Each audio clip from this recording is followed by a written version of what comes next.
Welcome back. Vivian, now tell us your journey of making or working with Torajamelo, which focuses not just on preserving the product itself, but the sustainability and the economy of the people that are involved in the weaving, for instance. How was that, your experience? Well, were you in Toraja for a good period of the time during the production of the movie? Yes. So we visit Toraja 4 times for this film. It's 2014 until the beginning of 2015, until April, I think March or April 2015.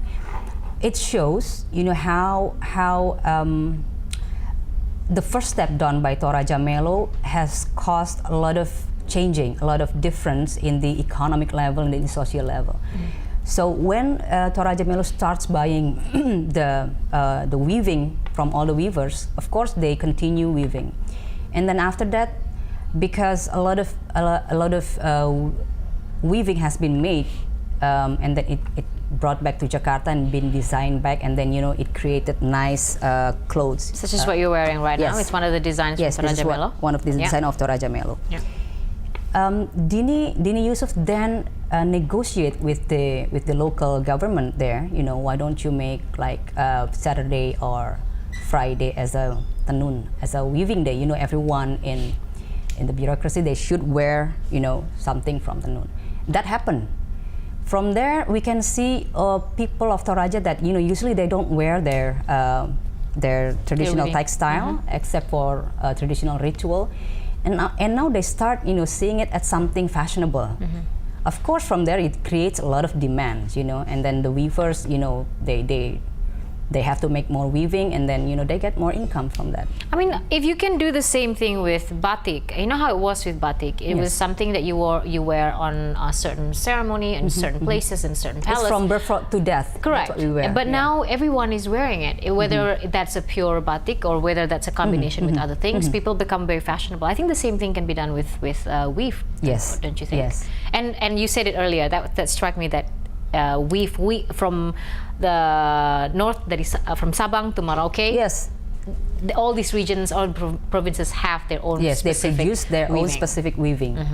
So actually it's more of a national textile weaving, because we have it everywhere from Sabang to Merauke. And each village, usually in the very intense community like NTT and NTB, each village even have their own pattern, specific pattern and everything. It's very diverse, and it's a lot. Yes. What was the most valuable thing that you learned from the women, the weavers in Toraja, while you were working with them? Women are incredible. Indonesian women are so incredible. I mean, their perseverance in living their life, and it inspires you to do what things that you think you cannot do before. So it push you to make a new record of yourself. Something that you cannot do before, you don't think you can do before, but by looking at them, first of all, you are thankful. I mean, as a city woman, I was like, oh my God, look at these people. You are continuously thankful, and then it inspires you to the level that you found a new self within you. It's great.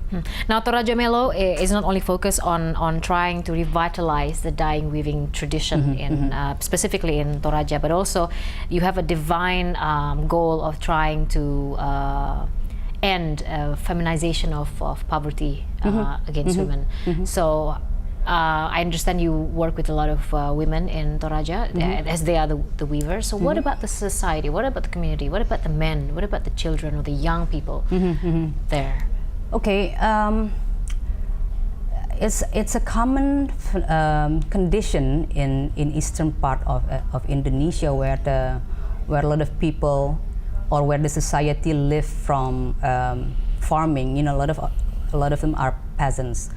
So usually the men only work during harvesting season, and then after, besides that, they don't really have a job. So a lot of men go outside of the island or go outside of their place to find work elsewhere.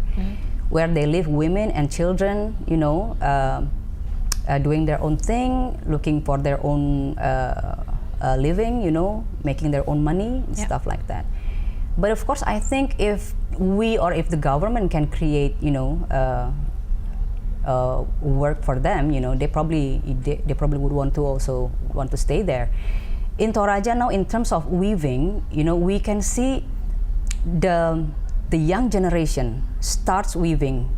I don't think this had happened before. I mean, in the modern era, because they don't see weaving as, you know, as a job or, you know, as something, you know, to do. But now, because they know what they do will be paid for, you know, would be bought by Torajamelo. A lot of young girls in junior high, you know, in senior high, you know, or even they who went to college, you know, they start or they continue weaving to pay for their education. So I think there's, you know, there's another thing also. In other words, the big word here, empowering the women of the local community there in Toraja. We'll be right back. We'll talk about ethical fashion that comes out of this project when we come back.